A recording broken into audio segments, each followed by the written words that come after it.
Porte aperte del giardino di Villa Revedin Bolasco alla cittadinanza, decretato nel 2018 il parco più bello d'Italia.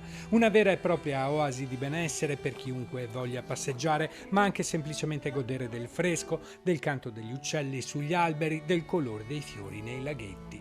Lo spazio ospita in questi giorni il progetto europeo Var Cities, che vuole mettere in luce gli effetti terapeutici di un'area verde. Sì, questo è un grosso progetto europeo che infatti ha una durata di 5 anni e veramente unico nel suo genere, creare delle città che siano più vivibili, che contribuiscano al benessere della popolazione e attraverso il contatto con la natura e la tecnologia.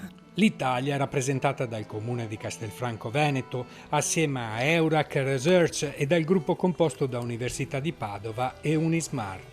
Ascoltare dei rumori, di inalare dei profumi, di vedere del verde. L'insieme di queste cose danno del benessere che scientificamente dirà che abbassa la pressione piuttosto che ridurre la frequenza cardiaca. Li stanno testando i ragazzi qui, quindi un momento veramente importante per la comunità tutta. Dietro al progetto, finanziato dall'Unione Europea, c'è la volontà di ridare senso e benessere agli individui con una particolare attenzione ai soggetti fragili. Quello che stiamo cercando di fare nel progetto Var Cities è fondamentalmente quello di quantificare gli effetti neurofisiologici dell'esposizione all'ambiente naturale su pazienti con malattie di Alzheimer.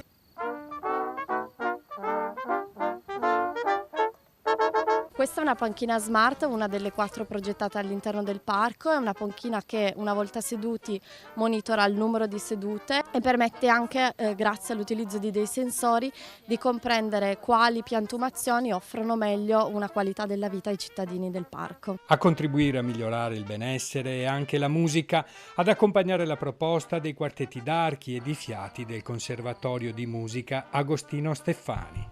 Abbiamo qui portato alcuni studenti che stanno eseguendo della musica all'interno del parco, un posto meraviglioso e si abbina, credo, perfettamente il suono con i colori, con la natura.